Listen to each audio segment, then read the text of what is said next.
Salam sejahtera, damai bahagia. Baiklah, malam hari ini kita membahas tentang 7 terapan nafsu di dalam diri manusia. Yang disebut 7 terapan nafsu diri manusia, di 7 tempat itu ada penunggunya masing-masing. Yang pertama, 7 terapan manusia itu. Pertama manusia, kedua jin, ketiga siluman, keempat dewa, kelima setan, keenam iblis, ketujuh malaikat. Malaikat ini tingkatan tertinggi di terapan manusia atau terapan diri. Kita membahas tentang kemanusiaan atau jasad manusia. Karena manusia itu diciptakan makhluk paling sempurna dari makhluk yang lainnya. Dari keenam terapan ini, dia ada wadahnya di diri manusia. Karena manusia diciptakan paling sempurna, dia harus bisa ngeset atau menguasai dari 6 terapan itu. 7-nya manusia. Dan jin di terapan kedua di tubuh manusia atau di terapan diri. Jin itu ada 7 tempat di diri kita. Bagaimana kita bisa menguasai nafsu itu di 7 terapan jin? Karena jin ini dalam dasarnya itu hakikatnya bisa menjelma atau mewujud, tergantung seseorang itu mengamalkan atau mengilmukan. Mengamalkan dan mengilmukan dalam arti jin itu bisa mencela putra dan mencela putri dari sesuatu ilmu. Contoh, misalkan yang ngamalin surat jin itu bisa menjelma untuk penjagaan diri. Bahasanya itu hodam penjaga dari pikiran atau sejenis lainnya. Karena jin itu sebetulnya mulia, tugasnya mulia. Dari Allah itu tugasnya mulia dia. Sampai-sampai itu dia ditugaskan untuk menjaga suatu tempat peribadahan yang kita kenal itu sebagai musola atau masjid.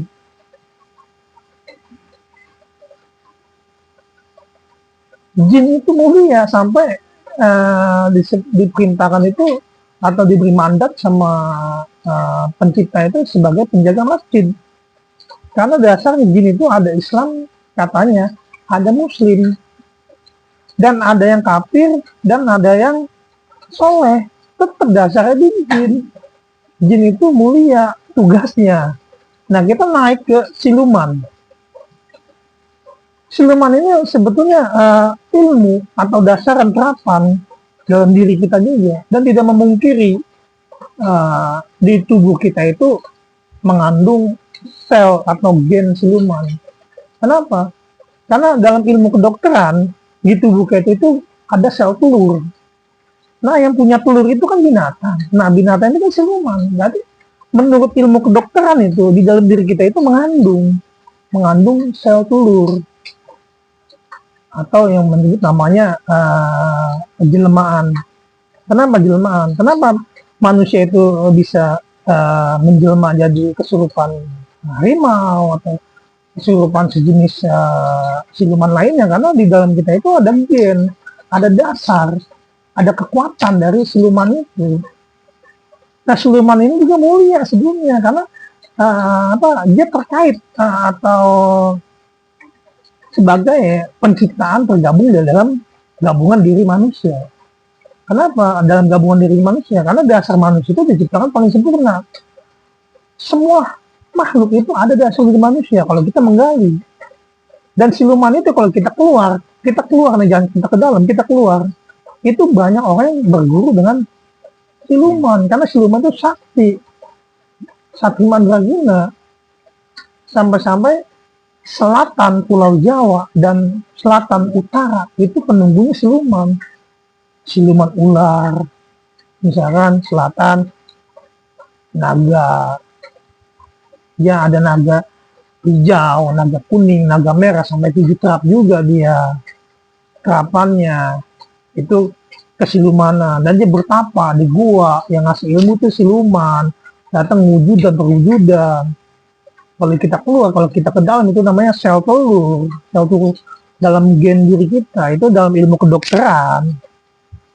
Karena kedokteran itu sudah bisa mempelajari di diri kita itu udah sel telur.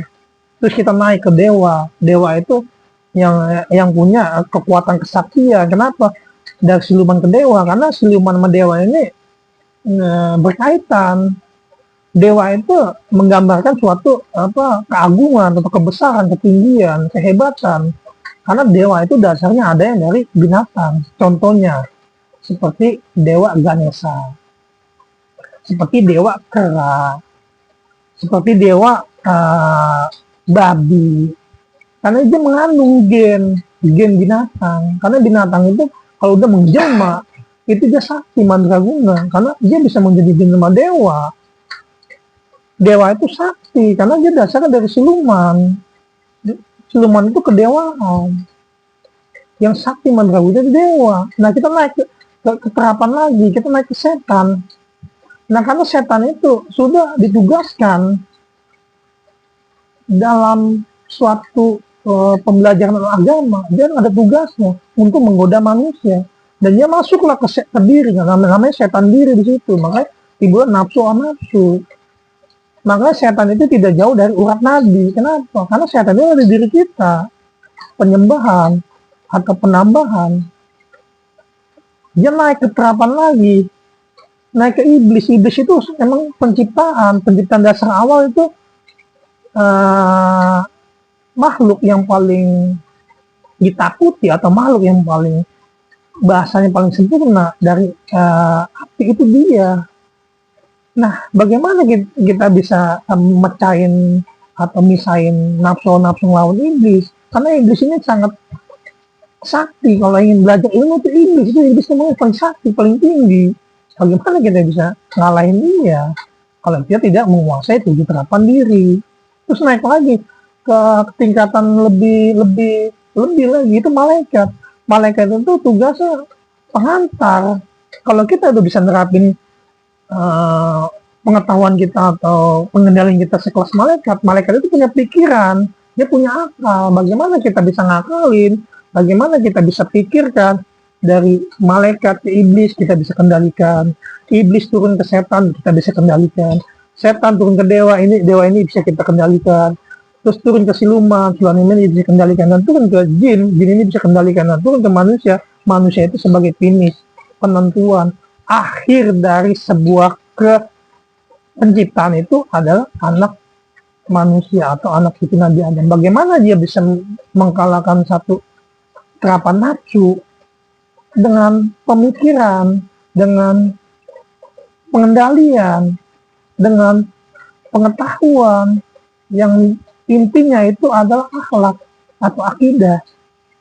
Kalau akidah sudah membentuk, jadilah akhlak. Akhlak ini sebagai pengendali dari 7 terapan nafsu.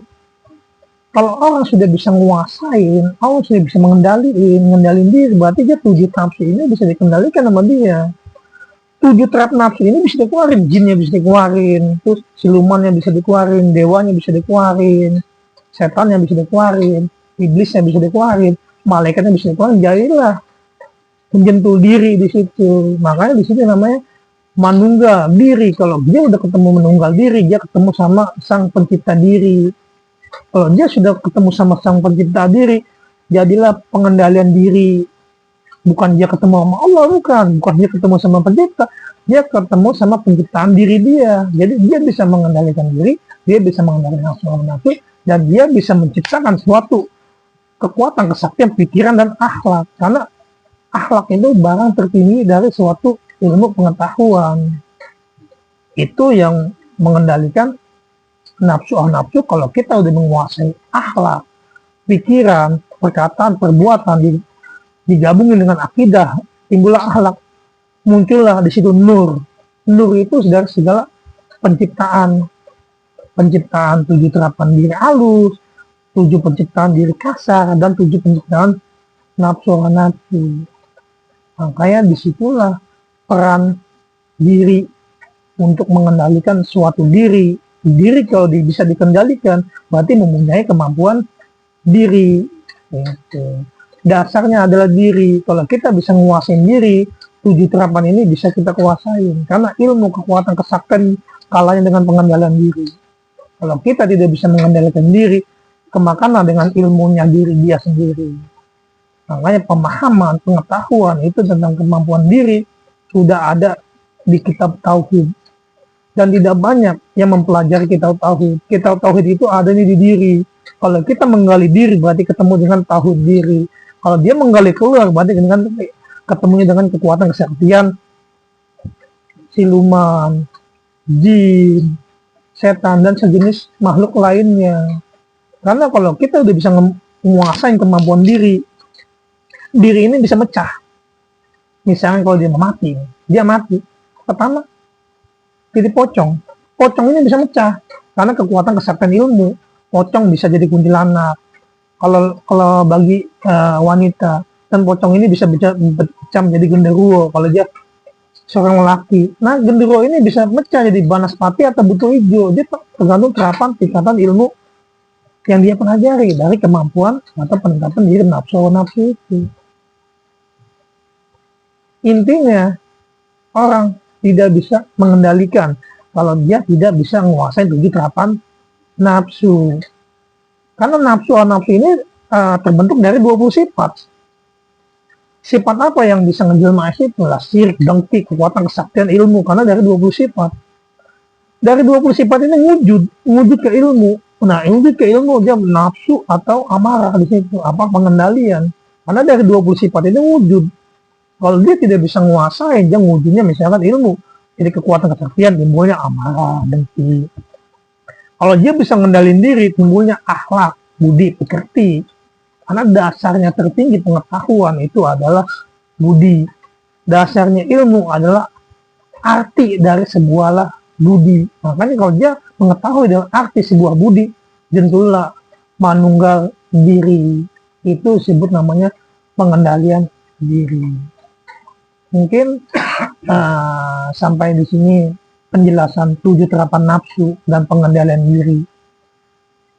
Semoga video ini bisa bermanfaat bagi kawan-kawan pendidikan, perjuangan spiritual.